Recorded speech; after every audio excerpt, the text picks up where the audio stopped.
Puji Tuhan, selamat pagi, selamat berjumpa kembali dalam kasih Kristus. Shalom. Shalom. Kita ucap syukur pada Tuhan pagi hari ini kita ada di rumah Tuhan dengan tubuh yang sehat, dengan penuh sukacita kita mau masuk dalam ibadah yang kudus ya. Dan kita akan mendapat berkat melalui ibadah ini apabila kita sungguh-sungguh datang untuk memuji dan menyembah Tuhan. Mari saudara kita akan mulai ibadah kita dengan doa. Saya undang untuk kita berdiri bersama-sama, kita akan masuk dalam doa. Mari kita berdoa. Pertolongan pada kita pada minggu yang kudus ini adalah datang daripada Tuhan yang telah menciptakan langit, bumi dan segala isinya. Dia setia memelihara ciptaannya dan tidak pernah meninggalkan perbuatan tangannya dari selama-lamanya sampai selama-lamanya. Bahwa kami dalam surga kami ucap syukur Tuhan. Bahwa kami menyembah Allah yang maha kuasa, Allah yang maha kasih, Allah yang maha kudus. Ada bersama-sama dengan kami semua yang akan memberkati kami pada ibadah minggu yang kudus ini. Terima kasih Tuhan. Kami datang untuk memuji menyembah Tuhan, untuk mendengar isi hati Tuhan bagi kami semua pada pagi hari ini. Mari Tuhan urapi setiap hamba Tuhan yang akan melayani Tuhan. Baik Tuhan dari Aser Kolektan, pemain musik, WL Singer, di AVD dan hamba Tuhan yang akan memberitakan firman Allah. Mari Tuhan urapi dengan urapan khusus dari surga.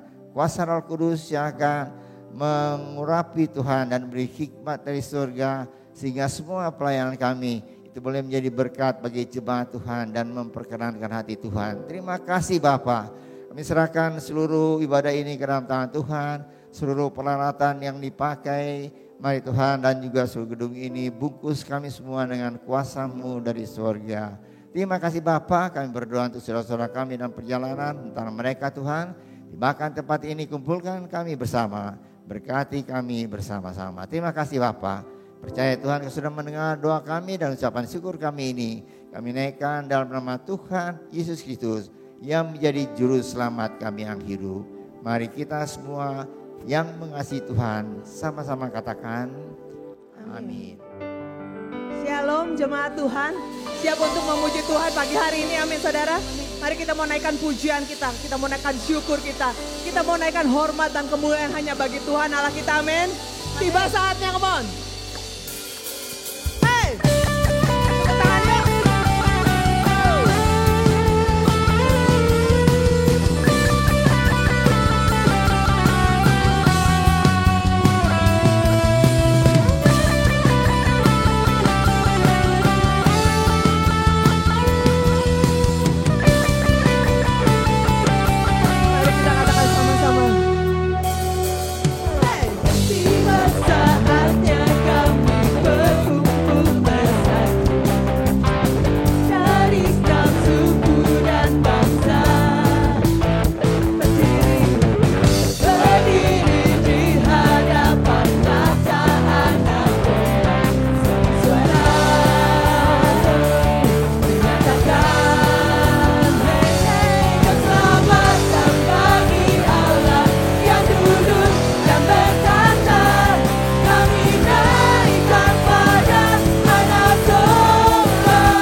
lambaikan tangannya. Boleh kasih sekali lagi tepuk tangan yang paling meriah buat Tuhan kita. Kita datang hari ini untuk memuji Tuhan. Amin. Karena firman Tuhan adalah pelita bagi kita. Mari hari ini kita sama-sama merayakan Tuhan. Amin. Let's sing. Kita datang sama hadirat Tuhan. Terbawa hati kita bawa sukacita kita. Amin.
puji-pujian kami Tuhan. Karena kami tahu Kau adalah Allah yang terindah. Kau Allah yang termulia dalam hidup kami, Yesus. Kau Allah yang tiada tandingnya Tuhan dalam hidup kami. Kami bersyukur punya Allah seperti Engkau. Ini hati kami Tuhan, ini kerinduan kami. Kami bawa seluruh hati kami ke dalam tahta-Mu.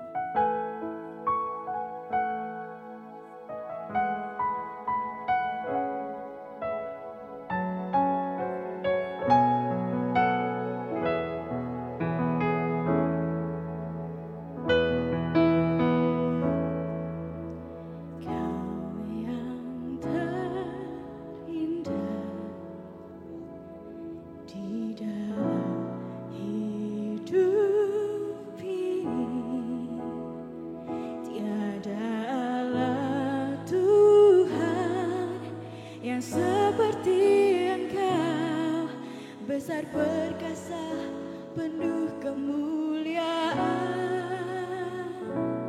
Kau yang termanis di dalam hidup ini, ku cinta Kau lebih dari segalanya. Besar kasih setiamu kepadaku.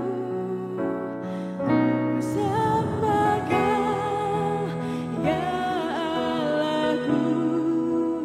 Ku tinggikan nama-Mu selalu.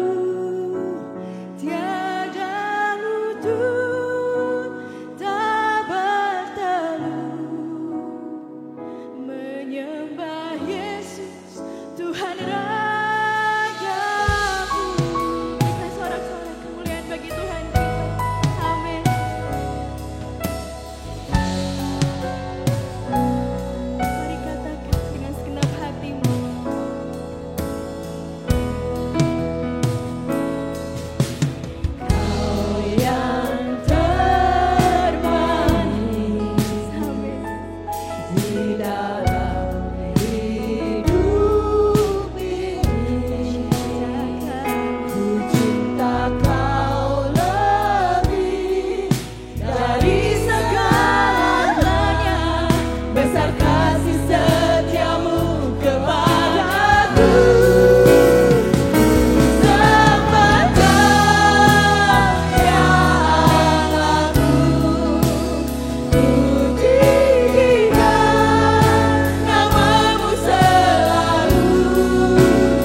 karena Kau sudah pilih kami. Terima kasih Yesus. Terima kasih buat cinta-Mu yang begitu besar, yang tidak ada duanya di dunia ini Yesus. Terima kasih Kau sudah pilih kami. Kau sudah jadikan kami anak-anak-Nya Engkau. Kami semua bersyukur Bapa. Kalau sebentar kami mau memberikan persembahan Tuhan dan mengembalikan perpuluhan apa yang menjadi miliknya Engkau. Biar Kau yang berikan kepada kami hati yang penuh dengan sukacita, penuh dengan rasa ucapan syukur. Biar apa yang kami berikan Tuhan, apa yang menjadi miliknya Engkau Tuhan, bisa memperluas kerajaan-Mu di muka bumi ini. Terima kasih Yesus, terima kasih Roh Kudus. Dalam nama Tuhan Yesus, kami sudah memuji, berdoa, dan mengucap syukur. Haleluya, amin. Silahkan duduk.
Selamat pagi semuanya. Shalom saudara. Pagi hari ini kita ada di rumah Tuhan. Kita siap diberkati Tuhan. Baik saudara yang ada di rumah Tuhan maupun para pemirsa YouTube di rumah kah, lagi istirahat, di perjalanan, dimanapun. Kita akan menikmati berkat Tuhan yang luar biasa pada pagi hari ini. Baik saudara sekalian, pagi hari ini kita siap menerima berkat yang luar biasa. Sebelum saya menyampaikan ini, saya mendapat kekuatan yang luar biasa. Oh Tuhan, seperti inikah luar biasa. Dan saya amat menikmati dan saya sudah menikmati. Saya tengah menikmati untuk kasih karunia berikutnya. Dan saya tahu Tuhan menyediakan untuk kita semua hal yang sama. Mari saudaraku sekalian, sebelum kita mendengar firman Tuhan, kita berdoa. Bapak Surgawi, terima kasih Tuhan. Engkau luar biasa. Kami bangga menjadi anak-anak yang amat disayang Tuhan bagi kami semuanya. Sebagai pribadi, keluarga, komunitas, jemaat, gereja Rehoboth, untuk para pemirsa dengan keluarganya, dimanapun mereka berada. Terima kasih Tuhan. Kami sama-sama mempunyai Engkau Allah yang ajaib, yang dahsyat, yang selalu menolong menyertai kami semuanya. Terima kasih untuk pagi hari ini Tuhan. Kami mau duduk diam mendengar firman Tuhan. Berikan pada kami hati seorang murid yang ingin belajar sesuatu dari guru kami yang agung yaitu Engkau Yesus. Dan kami tahu Tuhan, setiap kata kalimat yang keluar dari mulut hamba-Mu ini adalah jawaban untuk kami semua. Untuk pertumbuhan iman kami. Untuk kami berperan di dalam keluarga, di masyarakat, dimanapun berada. Kami tahu tempat berpijak kami yaitu kebenaran firman Tuhan. Berkati peralatan yang kami pakai, berkati semuanya Tuhan. Dan hati kami Tuhan pun memberkati semuanya. Terima kasih Tuhan. Dalam nama Tuhan Yesus kami berdoa dan mohon semuanya ini. Dan semua yang dikasihi Tuhan mengatakan amin. Saudara sekalian, pada pagi hari ini judul firman Tuhan adalah menelusuri hukum Taurat dan kasih karunia. Wow, begitu saya lihat, saya dapat tema ini. Aduh, ini cakupannya luas sekali saudara. Dan saya mohon Tuhan, tolong saya bagaimana memformulasikan ini dalam hal yang sederhana, sesederhana mungkin. Yang bisa kami mengerti, yang menguatkan kami semua. Saudara sekalian lihat firman Tuhan. Pagi hari ini diharapkan untuk kita semua untuk semakin memahami dan menikmati karya Yesus sebagai sumber kasih karunia dalam kehidupan sehari-hari. Kita sering mendengarkan hukum Taurat, kamu jangan bukan di bawah hukum Taurat. Kemudian sebaliknya, kasih karunia lagi. Aduh saudara, coba kita tinggalkan hal-hal demikian. Mari kita membuka hati. Oh ini toh hukum Taurat itu. Kita belajar dari sejarahnya bagaimana sampai ada hukum Taurat ini. Kasih karunia pun demikian. Dan kita lihat bagaimana firman Tuhan dalam ayat mas untuk pagi hari ini dalam Galatia 5 ayat 4. Galatia 5 ayat 4. Dan saudara sekalian saya mohon kiranya saudara nanti sebab materinya lumayan agak banyak jadi saudara nanti tinggal lihat lagi di rumah. Di YouTube nanti sebentar jam 5 sore di upload. Saudara lihat kembali, saudara bisa mendapatkan pemahaman. Oh ini toh firman Tuhan tentang hukum Taurat itu dan kasih karunia. Dan membuat saya, saudara semakin kuat di dalam Tuhan. Galatia 5 ayat 4 di sana dikatakan. Kamu lepas dari Kristus. Jikalau kamu mengharapkan kebenaran oleh hukum Taurat, kamu hidup di luar karunia. Lihat saudara, ayat ini tegas sekali. Kamu lepas dari Kristus. Lepas dari Kristus, artinya Kristus tidak bertanggung jawab apapun yang terjadi dalam hidup kita. Kapan itu? Loh kita sudah percaya Tuhan kan? Kapan kamu lepas, saya lepas dari Kristus? Jikalau kamu mengharapkan kebenaran dari hukum Taurat. Kalau kita mengharapkan kebenaran dari hukum Taurat. maka kamu hidup di luar kasih karunia. Lihat dalam terjemahan bahasa Inggris, di King James Version. Di sana dikatakan, jelas banget. Christ is become of no effect unto you. Kristus, Yesus tidak berefek apapun dalam hidup saudara. Woi, bingung dong. Kalau gitu, gimana dong? Saya nggak rasa apa-apa. Oleh karena itu banyak kita mendengar, ikut Tuhan juga percuma. Hidup saya begini-begini terus. Sakit saya tidak disembuhkan. Dan sebagainya, dan sebagainya. Kenapa? Ayat ini berkata, Christ, Tuhan tidak punya efek apapun dalam hidup saudara. Terus, whosoever of you are justified by the law. Siapapun di antara kita yang mengharapkan kebenaran oleh hukum Taurat. Hukum Taurat ini menekankan pada diri sendiri, kemampuan diri sendiri. Kemudian, ye are fallen from grace. Nah, jadi udah mulai terjawab sekarang. Kenapa kok saya gagal dan gagal dan gagal dan gagal dan terus menerus? Firman Allah berkata, engkau jauh. Engkau tidak merasakan efek apapun percaya Tuhan. Oleh karena kita berada atau kita ingin atau kita melakukan kebenaran menurut hukum Taurat. Nah, kita lihat. Bagaimana Yesus mengatakan mengenai hukum Taurat ini. Dalam Matius 5 ayat 17 sampai dengan 20. Di sana dikatakan demikian. Mengenai hukum Taurat ini. Jangan kamu menyangka bahwa aku datang untuk meniadakan hukum Taurat atau kitab para nabi. Aku datang. Aku datang. Yesus lahir ke dunia bukan untuk meniadakannya, tetapi melainkan untuk menggenapinya. Kalau Yesus berkata demikian, berarti hukum Taurat ini memang berat sekali.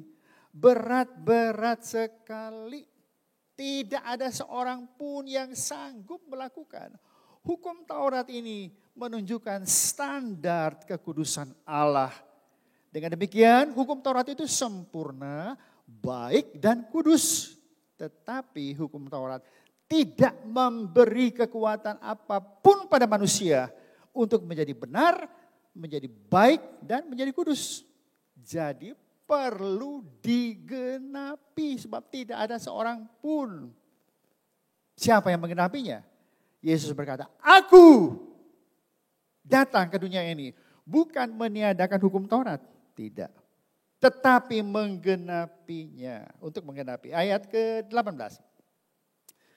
Karena aku berkata kepadamu, sesungguhnya selama belum lenyap langit dan bumi ini, satu iota atau satu titik pun tidak akan ditiadakan dari hukum Taurat.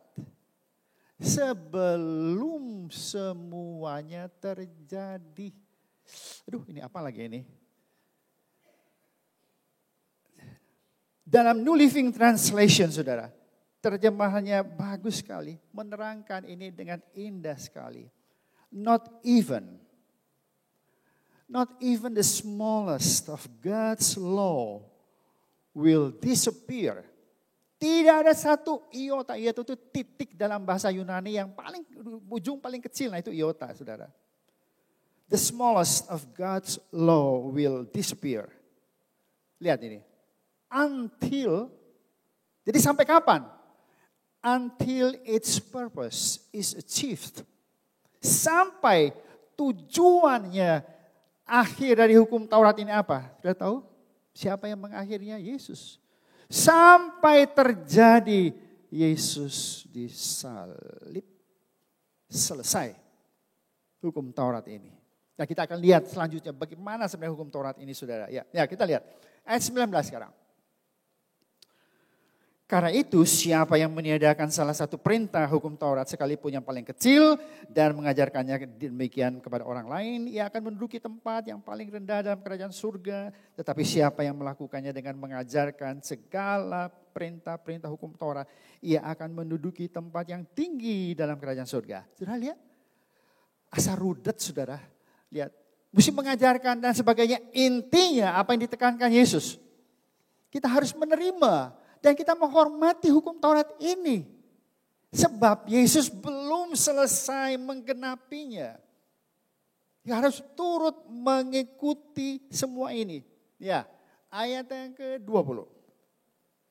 Maka aku berkata kepadamu, jika hidup keagamaanmu tidak lebih benar daripada hidup keagamaan ahli-ahli Taurat dan orang-orang Farisi, sesungguhnya kamu tidak akan masuk dalam kerajaan surga. Jadi, lihat saking beratnya, siapa yang bisa melebihi kebenaran ahli Taurat dan Farisi? Coba lihat dalam terjemahan New Living Translation. Apa dikatakan di sana? For I tell you, aku katakan kepadamu, that unless your righteousness surpasses that of the Pharisees and the teachers of law, kebenaran kita melebihi Farisi dan ahli Taurat, you will certainly not enter the kingdom of heaven.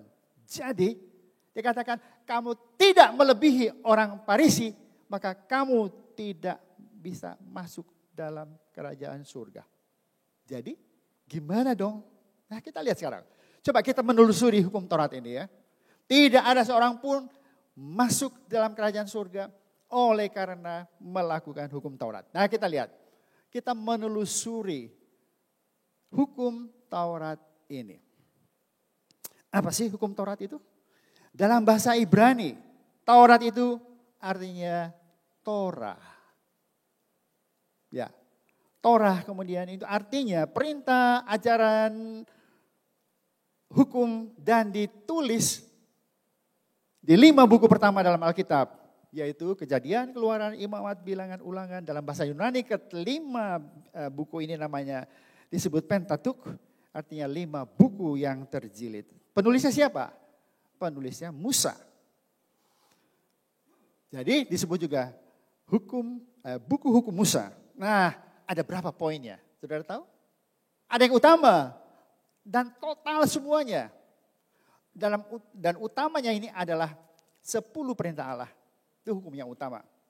Totalnya berapa? Itu ditambah lagi, tambah lagi. Sampai seluruh kitab Pentateuch itu penuh dengan hukum-hukum. Jumlah semuanya, total semua ada 613. Aduh 10 kayak hesek. Kemudian total semua 613. 613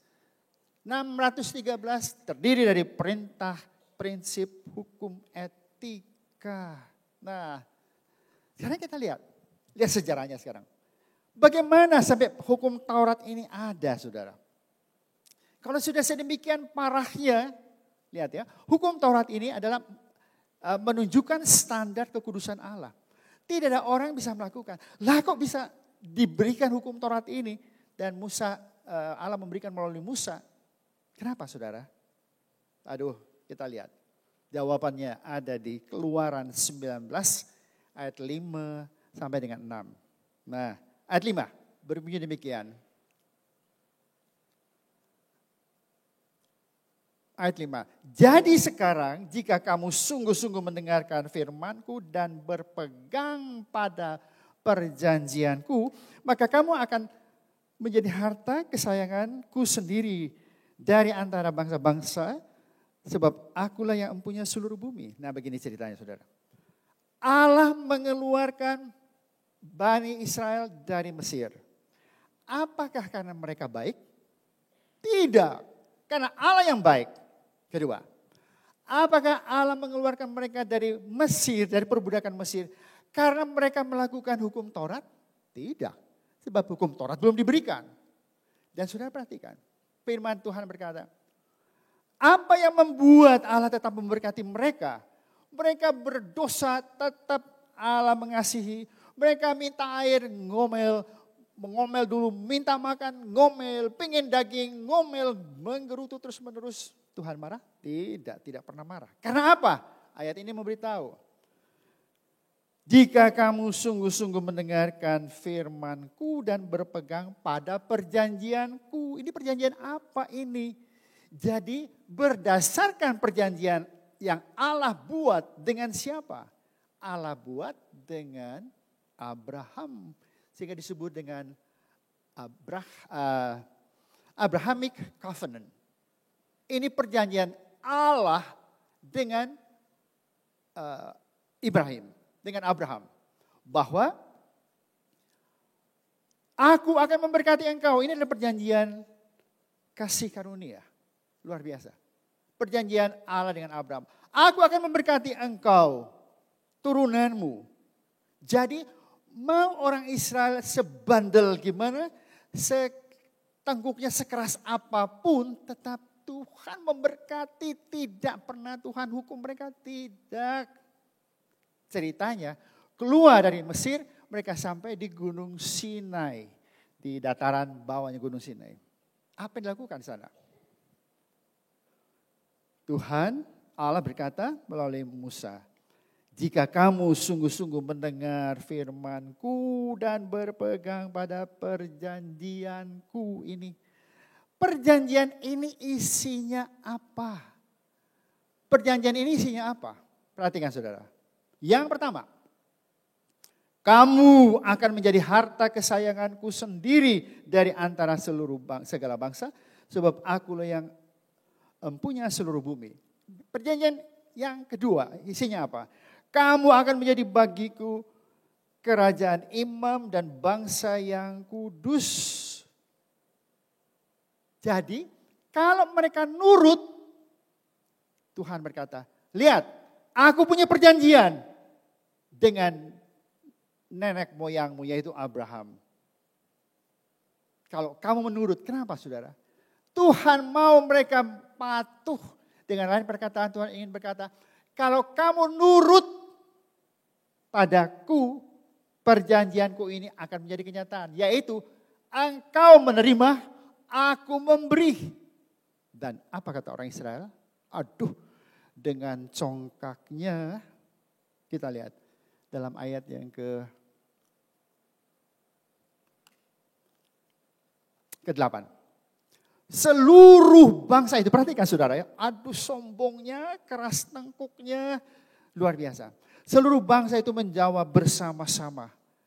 Segala yang difirmankan Tuhan. Hah? Tuhan belum ngomong. Segala yang difirmankan Tuhan. Apa ini? Kami lakukan. Tuhan juga belum ngomong. Mereka mau.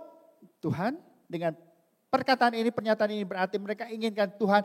Kami tidak mau lagi menerima berkat oleh karena kebaikan-Mu. Kami mau Engkau berfirman, kami melakukan oleh kekuatan kami, oleh kesanggupan kami. Aduh saudara, sombongnya ini orang Israel nih. Tuhan, gak usah kasih-kasih. Selanjutnya aku saudara baca hikayatnya. Kalau Allah mau berfirman, mereka cuma berkata apa? Musa, kamu aja yang dengar. Sampaikan pada kami gak mau dengar. Aduh saudara. Dan Tuhan berkata apa?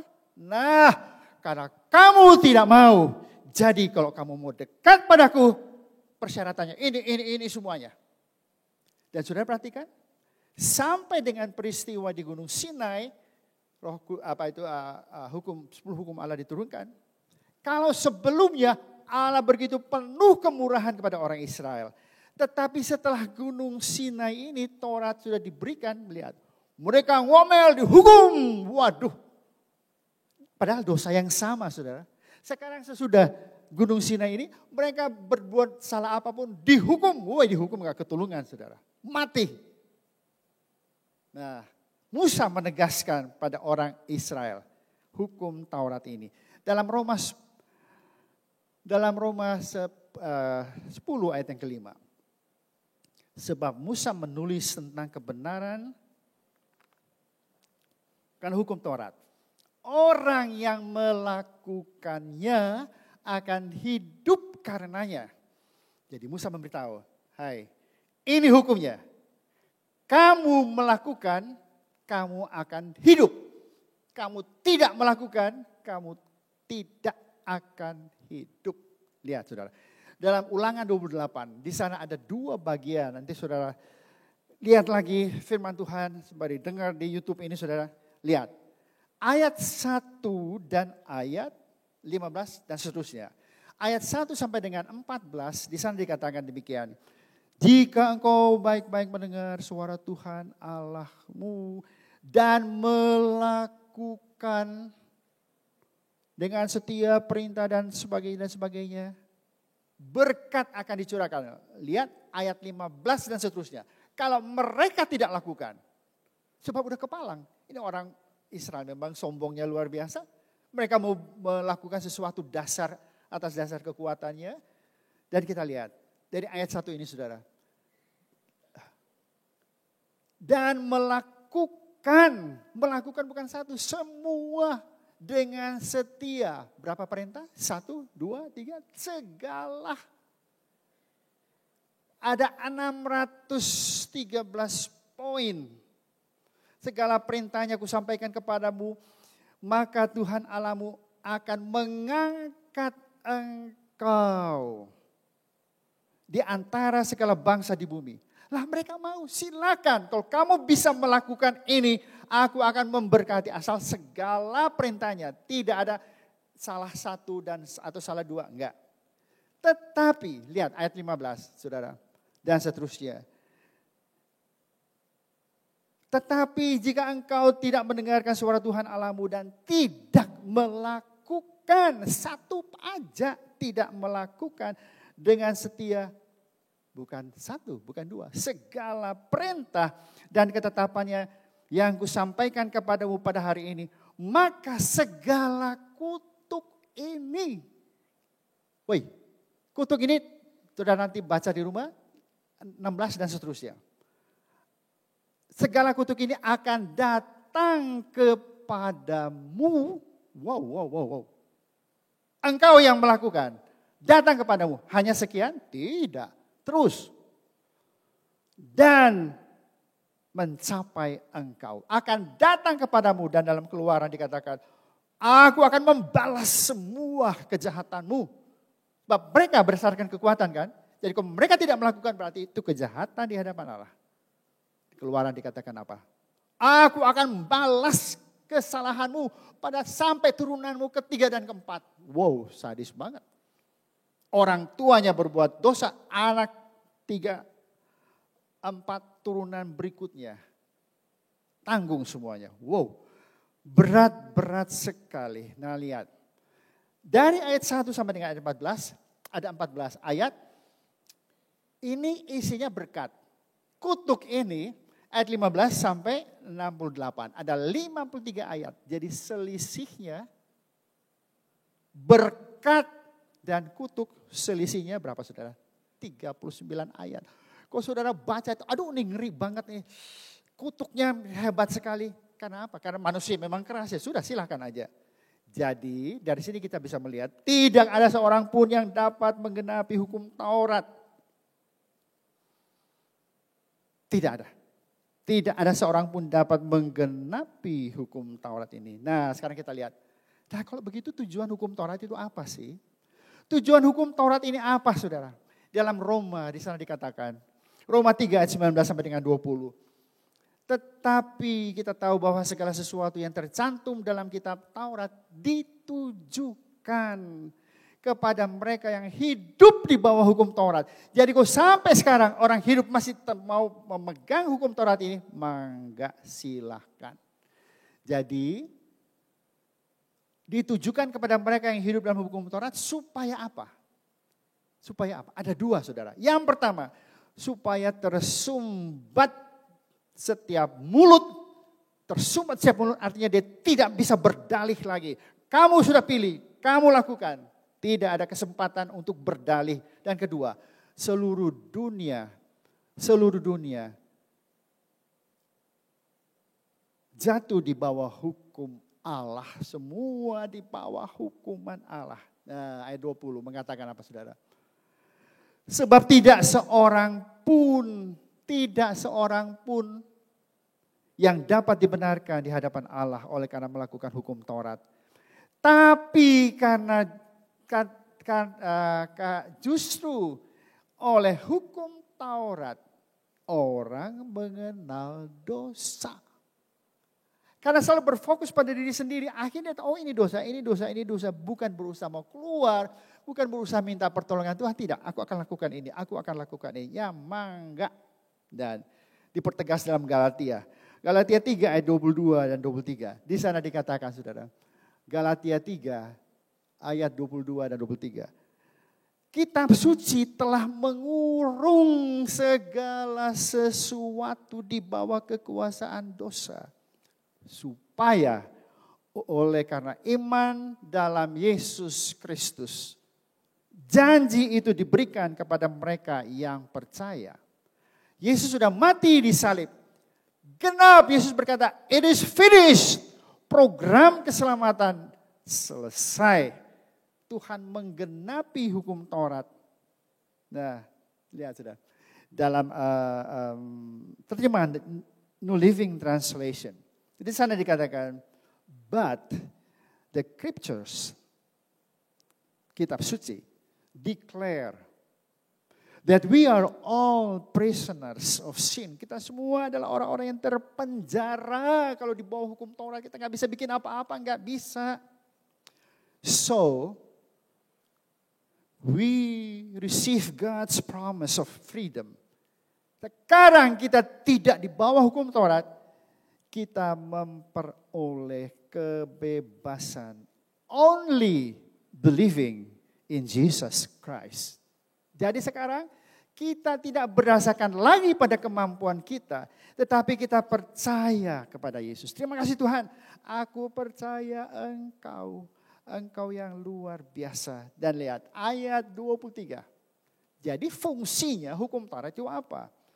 Sebelum iman itu datang, kita berada di bawah pengawalan. Jadi ini fungsinya hukum Taurat sebelum Yesus mati. Nah dia sebagai tuntunan pengawalan.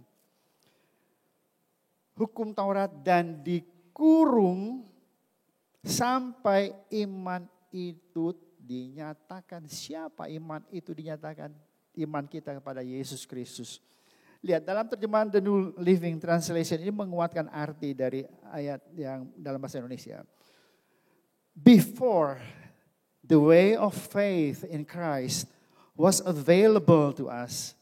Sebelum iman pada Kristus itu ada, jadi sebelum Yesus mati di salib, we are placed under guard. Kita ditempatkan di bawah pengawalan. The law, we were kept in protective custody. Kita dijaga, so to speak, until the way of faith was revealed. Sampai iman itu nyata. Nah, ada dua kata yang sama di sini. Dalam bahasa Indonesia pengawalan, dalam bahasa Inggris guard. Ini artinya apa, saudara? Bahasa aslinya adalah tutor. Tutor itu pembimbing. Dia membimbing. Saya harus berbuat apa? Ada hukum Taurat. Lah kalau sebelum ada hukum Taurat apa dong? Hukum moral. Tapi sekarang kita berbicara Taurat. Sebab ini pada orang Israel kan. Sampai Tuhan Yesus menggenapi semuanya. Jadi amat bangga sekali kita pada ayat yang ke-26 dari Galatia 3. Kamu semua adalah anak-anak Allah. Karena iman dalam Yesus Kristus. Jadi kita tidak perlu lagi melakukan hukum Taurat atau di bawah hukum Taurat. Yaitu kita berfokus pada diri kita sendiri. Dalam New Living Translation kembali menegaskan. For you are all children of God. Kita adalah anak-anak Allah.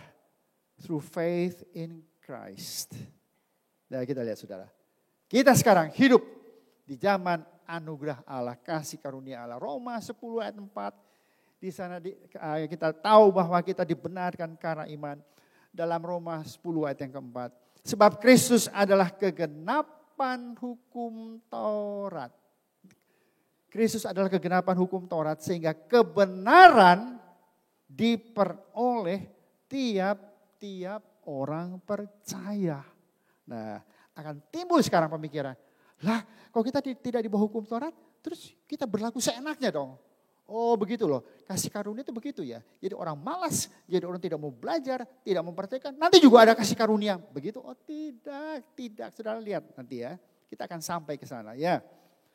Jadi sekarang kita dibenarkan oleh karena iman kepada Tuhan dan bukan saya sudah melakukan ini, saya sudah melakukan ini, saya sudah melakukan ini. Tidak. Ya, kita lihat Roma 5 ayat 17. Di sana dikatakan sebab jika oleh dosa satu orang maut telah berkuasa oleh satu orang itu, maka lebih benar lagi bagi mereka yang menerima kelimpahan kasih karunia dan anugerah kebenaran akan hidup dan berkuasa oleh karena satu orang itu yaitu Yesus Kristus. Pegang ini saudara. Saudara berkata, Tuhan terima kasih, aku percaya Engkau, saya percaya Yesus sudah mati untuk saya, Engkau adalah juru selamatku. Maka kita lihat saudara, ada perbedaan ini. Kalau saya buat grafik atau gambaran di sini depan. Adam dan Yesus Kristus. Adam berdosa, maut berkuasa. Maut berkuasa dan lihat, Yesus berkorban. Kita akan menerima kelimpahan kasih karunia. Anugerah kebenaran. Ini saudara yang amat menguatkan saya. Pertama kali saya baca ayat ini. Aduh terima kasih Tuhan. Ternyata kita hidup oleh karena iman dalam Yesus Kristus. Kita akan menerima kelimpahan. Kelimpahan artinya bukan satu kasih karunia. Satu kasih karunia, berikutnya. Jadi kita berdoa bukan untuk berkat ini, tidak. Dari nol ke berkat itu. Nanti berikutnya dari nol ke berkat tertentu yang kita inginkan. Tidak. Firman Tuhan berkata apa? Dari satu kelimpahan kepada kelimpahan berikutnya, pada kelimpahan berikutnya. Dari satu kemenangan pada kemenangan berikutnya, pada kemenangan berikutnya. Saudaraku sekalian. Dan ini yang saya rasakan. Saya berterima kasih sekali pada saudara semua yang sudah mendoakan saya. Setelah operasi besar tanggal 24 Oktober tahun 2022, seperti saya katakan, saya disuntik 3 bulan sekali. Itu untuk menjaga kondisi badan. Supaya dokter berkata, Anda akan mempunyai kesempatan yang sama seperti masyarakat pada umumnya. Kita semua terekspos, kita semua punya kecenderungan dapat kanker. Kita di jalan aja aspal itu udah sifatnya kanker. Belum hal-hal lainnya. Dan Anda akan jadi sedemikian itu. Sama semuanya. Jadi suntik 3 bulan sekali. Dan saudara tetap mendoakan buat saya. Aduh saya berterima kasih. Berterima kasih sekali.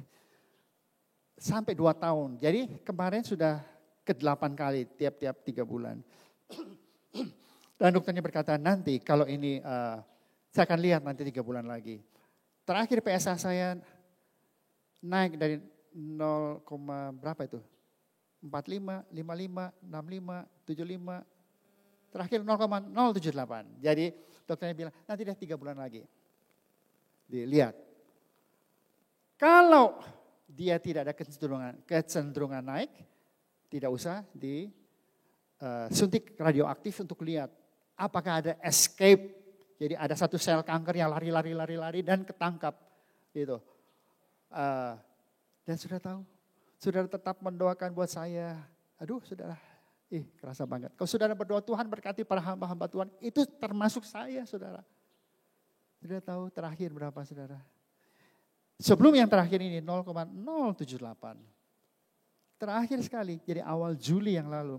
0,025, jadi drop sekali sampai ke bawah sekali. Aduh terima kasih. Saya sampai terharu sekali, Tuhan. Aduh Tuhan ini bager bisa. Saya percaya Tuhan sudah melakukan dengan operasi yang luar biasa itu memberkati dan berhasil dengan baik. Dan perjalanannya Tuhan memberkati dan nantinya Tuhan pun menyediakan. Begitu pula dengan saudara. Jadi bukan mulai dari nol lagi, tidak. Engkau sudah menerima berkat Tuhan, itu titik awal saudara. tetap tinggal di dalam iman pada Yesus Kristus, maka aku akan merasakan kelimpahan kasih karunia berikutnya, kasih karunia berikutnya, kemenangan berikutnya. Dan bukan hanya itu, anugerah kebenaran. Engkau dibenarkan, saya dibenarkan. Jadi kau berdoa tiap pagi berkata, Tuhan terima kasih Tuhan. Ini sebutkan nama saudara. Ini Yakobus, anak yang engkau amat kasihi. Aku benar di hadapan Allah oleh iman dalam Yesus Kristus. Nah, kita lihat saudara. Akibatnya apa dari pengorbanan Yesus ini? Akibatnya kita hidup dan berkuasa. Iman kita hidup tidak mati. Engkau tidak mudah tersinggung dan enggak mau ke gereja, enggak mau pelayanan. Aduh enggak saudara. Hidup bukan hanya itu saja. Engkau berkuasa menghancurkan iblis. Saudara, kalau saya tengah mempersiapkan ini atau saya tengah berdoa untuk sesuatu yang ya agak-agak lebih dari biasanya. Aduh, saya kerasa banget setan mau ganggu saya. Kerasa banget. Apapun, saya suka mendengar, hei, kamu akan gagal, kamu akan gagal. Tidak! Saya berkata, hei setan kamu pergi. Jangan tinggal di dekat saya. Tubuhku ini adalah bait Allah, tempat Roh Kudus berdiam di dalamnya. Keluargaku ini adalah keluarga yang dikasihi Tuhan. Pekerjaanku, apapun yang saudara lakukan.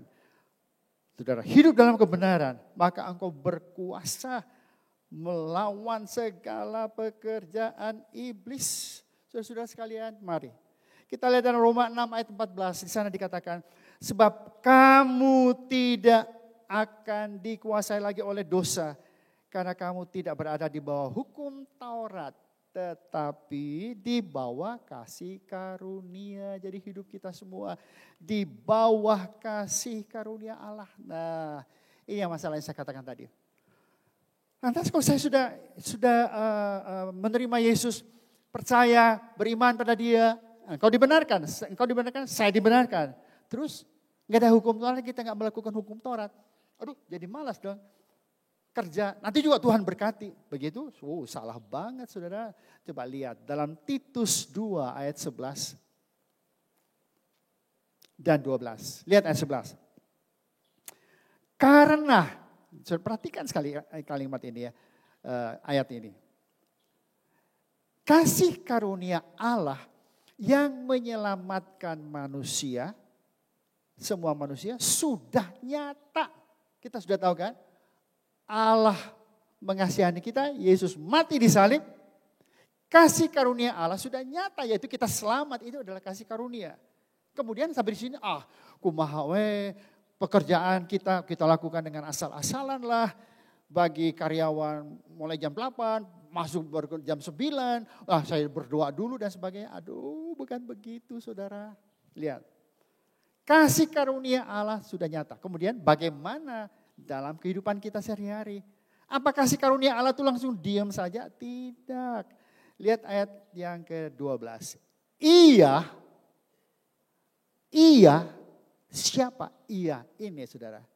Ia ini adalah kasih karunia. Jadi engkau yang sudah percaya Yesus, kasih karunia ini mendidik kita supaya kita apa? Nah, saya buat menuliskan gambarannya untuk memudahkan kita. Yang pertama, supaya kita meninggalkan kefasikan. Supaya kita meninggalkan kefasikan dan keinginan-keinginan duniawi. Kemudian selanjutnya apa?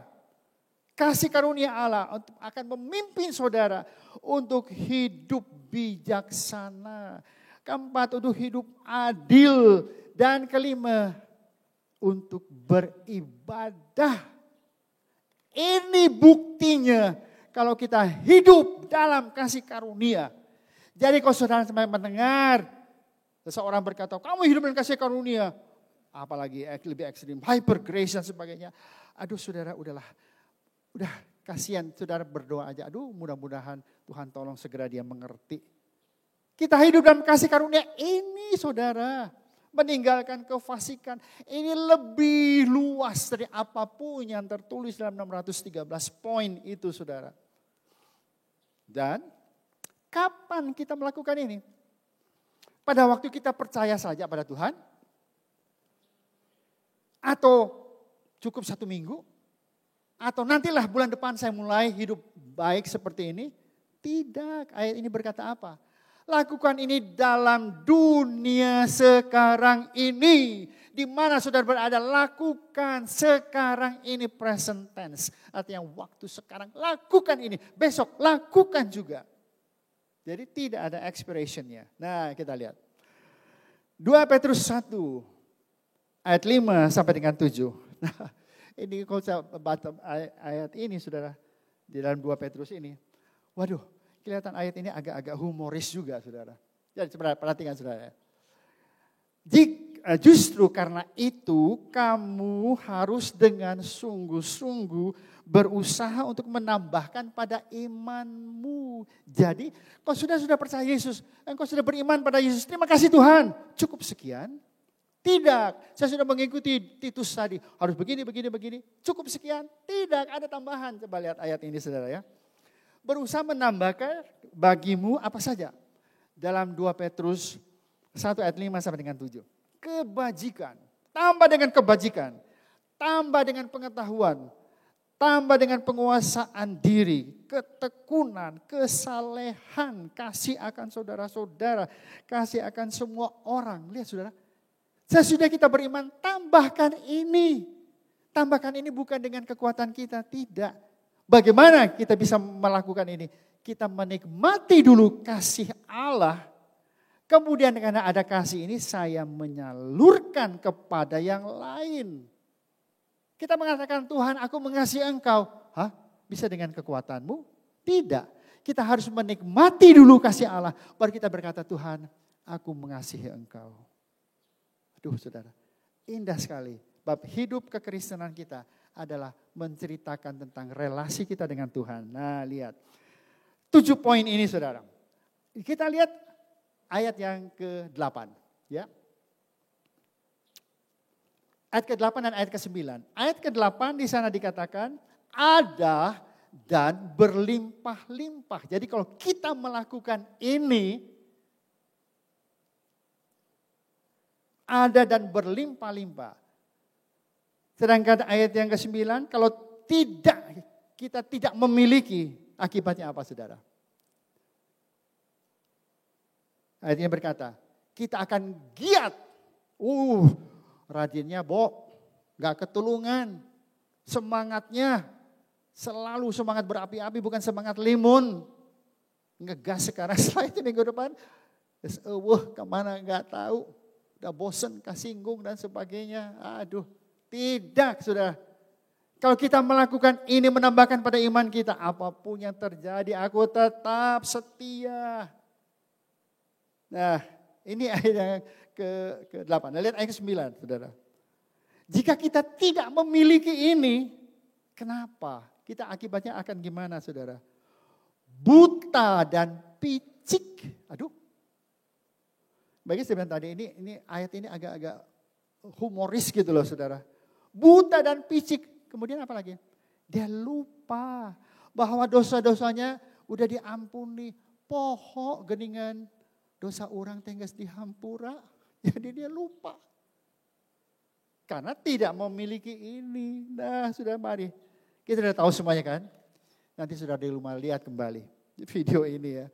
Dan ulang lagi lihat dan sudah renungkan luar biasa. Jadi kalau demikian, bagaimana prioritas permintaan kita dong?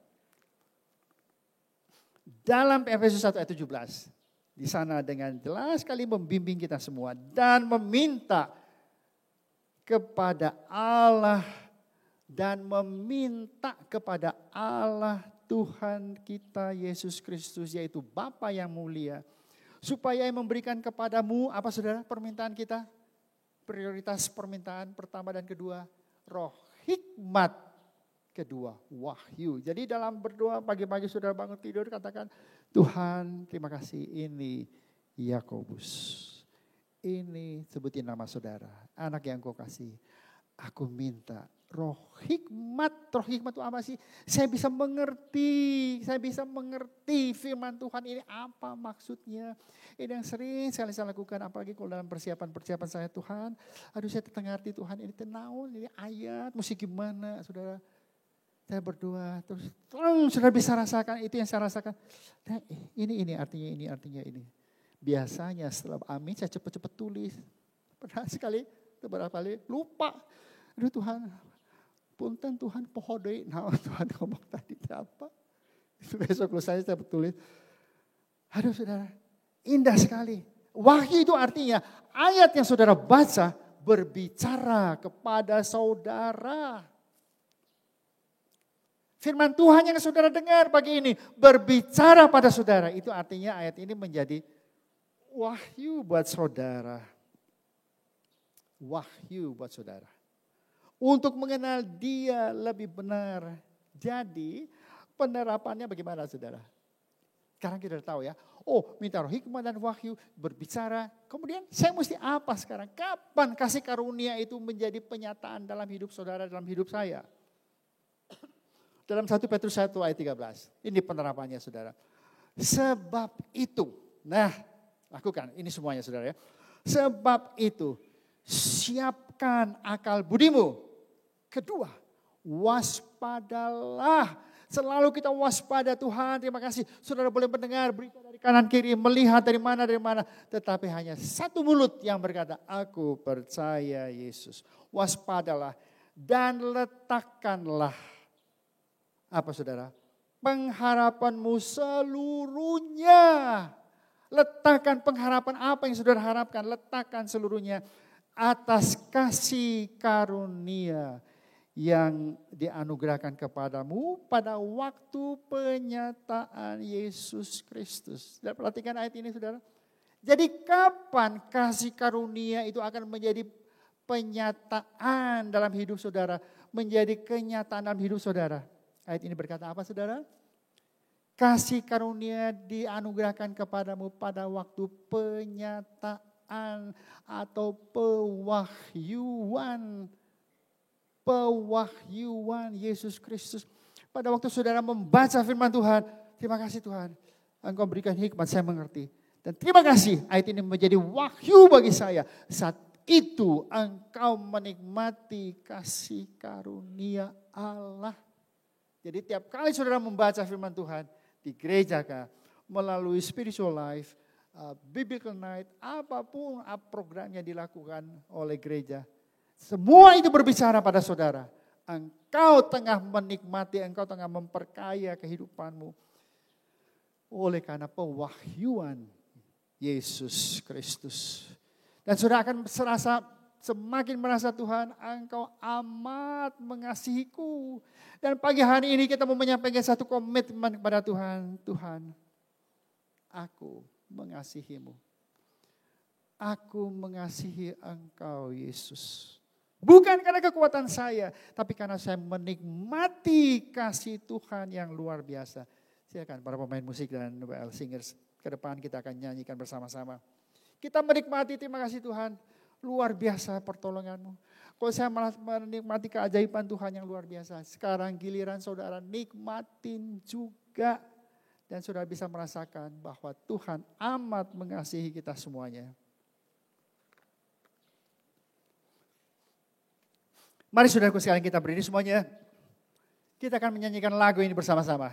Aku mengasihi engkau Yesus. Bukan dengan kekuatan. Tapi karena saya sudah tengah dan sudah menikmati kasih-Mu.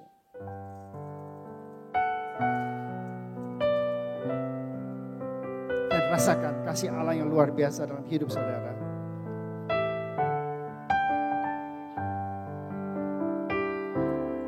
Aku mengasihi engkau Yesus dengan hatiku. Aku mengasihi engkau Yesus dengan segenap jiwaku.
dengan segenap jiwaku.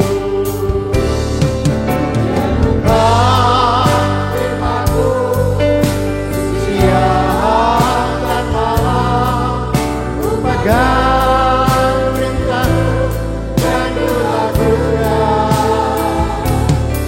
Engkau tahu ya Tuhan, tujuan hidupku hanyalah untuk menyenangkan. Katakan lebih keras lagi, aku memang merenungkan. Renungkan firman-Mu siang dan malam, ku pegang perintah-Mu dan ku lakukan. Engkau tahu ya Tuhan, tujuan hidupku hanyalah untuk menyenangkan. Katakan ku renungkan firman-Mu, renungkan firman-Mu siang dan malam, ku pegang perintah-Mu dan ku lakukan. Engkau tahu ya Tuhan, tujuan hidupku hanyalah untuk menyenangkan hati-Mu. Hanyalah untuk menyenangkan hati. Katakan sekali lagi. Hanyalah untuk menyenangkan hati-Mu. Kita beri kemuliaan bagi Dia, oh Bapa. Tuhan, hari kita menikmati kasih-Mu Tuhan dalam hidup kami. Terima kasih Yesus. Terima kasih Tuhan. Hamba-Mu berhenti berbicara, tapi Roh Kudus akan menjelaskan, menerangkan lebih lanjut dalam kehidupan kita. Itu kita semakin menikmati Engkau, Yesus, sumber kasih karunia. Kasih karunia itu sendiri, dan dengan demikian kami mempunyai kekuatan, punya modal untuk melakukan apapun yang Tuhan perintahkan. Dan fokus kami semakin tertuju kepadamu. Terima kasih Tuhan. Hamba-Mu berdoa bagi segenap sidang jemaat di rumah Tuhan ini, dan bagi pemirsa YouTube yang tengah menikmati firman Tuhan ini. Tuhan berkati semuanya Tuhan. Kami boleh penuh dengan kesaksian betapa Allah amat mengasihi kami. Terima kasih Tuhan, Engkau sudah berkorban menggenapi hukum Taurat. Dan kami sekarang menjadi anak-anak Allah, dibenarkan oleh iman dalam Yesus Kristus. Terima kasih Tuhan. Hari-hari di depan kami akan penuh dihiasi dengan berbagai ragam pengalaman berkat Tuhan yang indah. Terima kasih Bapa. Di dalam nama Tuhan Yesus kami berdoa dan mohon semuanya ini. Amin. Silakan duduk saudara.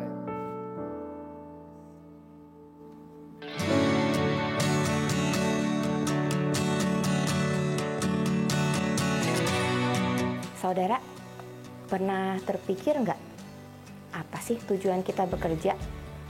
Apakah hanya untuk mencari uang atau nafkah saja? Sampai kapan kita harus bekerja? Apakah saudara sudah puas dengan pekerjaan saudara saat ini? Semua pertanyaan-pertanyaan ini akan dijawab dalam Biblical Night bulan Agustus dengan seri tema Purposeful Professional Life. Pertemuan seri kedua ini berjudul Redemption in Vocation. Dalam pertemuan ini, kita akan mempelajari tentang makna pekerjaan bagi orang percaya, tujuan dari pekerjaan, dan bagaimana menerapkan nilai-nilai Kristen dalam dunia pekerjaan. Pertemuan seri kedua ini akan diadakan secara online via Zoom Gereja Rehoboth pada hari Kamis, tanggal 15 Agustus pukul 19. Sampai jumpa, Tuhan Yesus memberkati.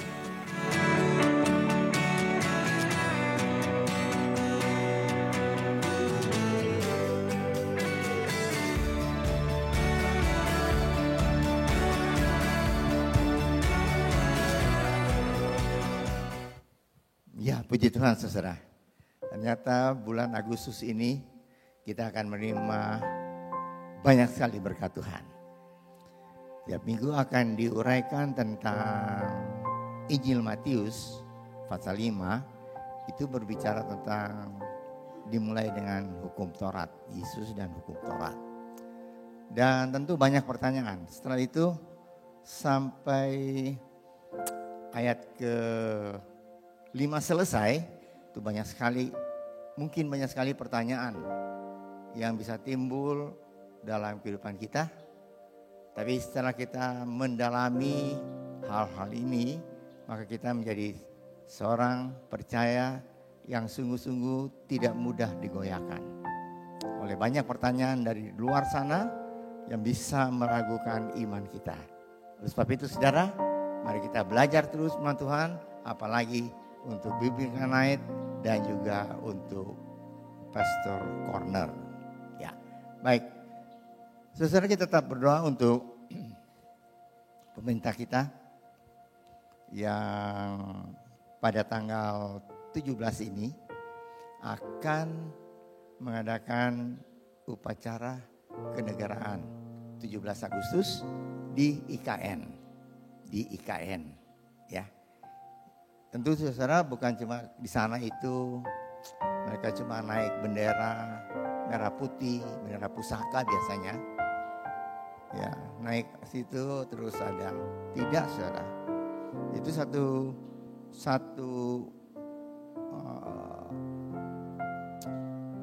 satu kegiatan yang sangat banyak ya personilnya.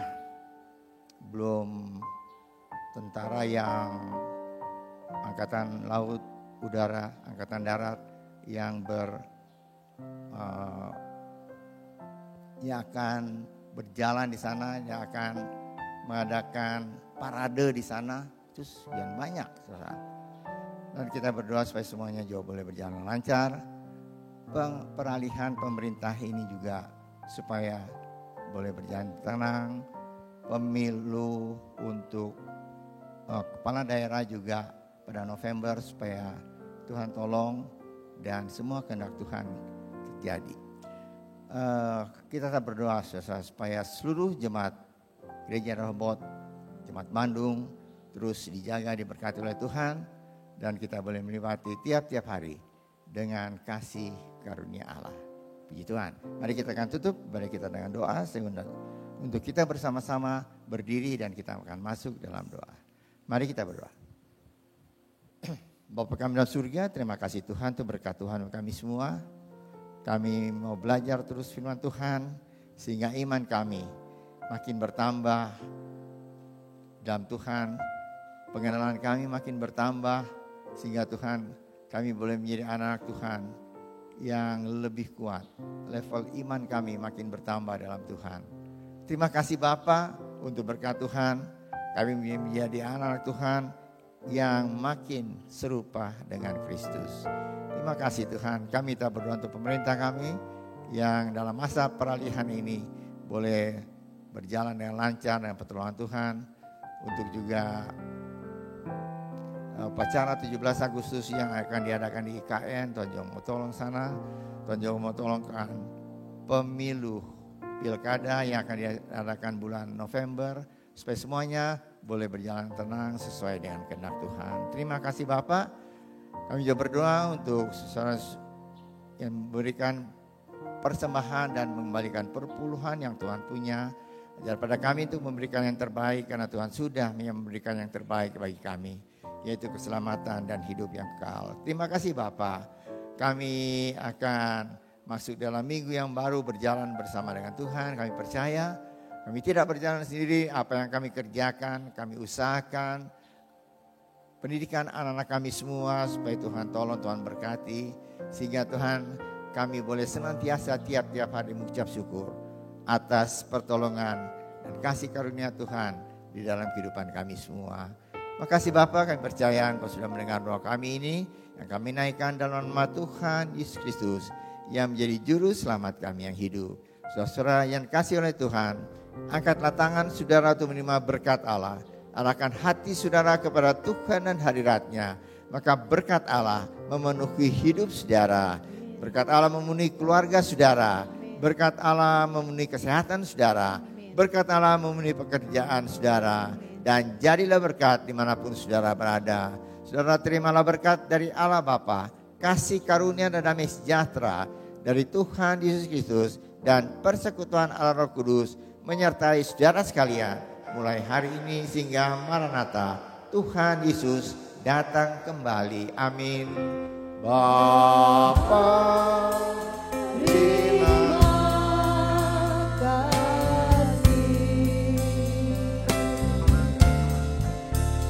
Bapa, terima kasih.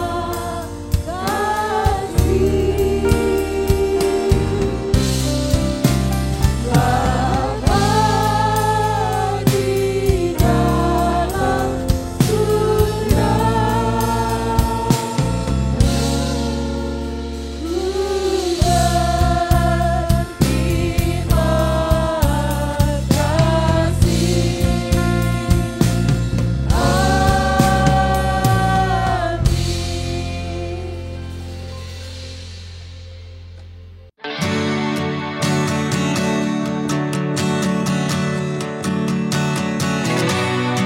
Saudara, pernah terpikir nggak apa sih tujuan kita bekerja?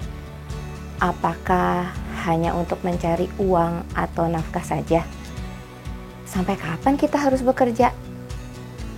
Apakah saudara sudah puas dengan pekerjaan saudara saat ini? Semua pertanyaan-pertanyaan ini akan dijawab dalam Biblical Night bulan Agustus dengan seri tema Purposeful Professional Life. Pertemuan seri kedua ini berjudul Redemption in Vocation. Dalam pertemuan ini, kita akan mempelajari tentang makna pekerjaan bagi orang percaya, tujuan dari pekerjaan, dan bagaimana menerapkan nilai-nilai Kristen dalam dunia pekerjaan. Pertemuan seri kedua ini akan diadakan secara online via Zoom Gereja Rehoboth pada hari Kamis, tanggal 15 Agustus pukul 19. Sampai jumpa. Tuhan Yesus memberkati.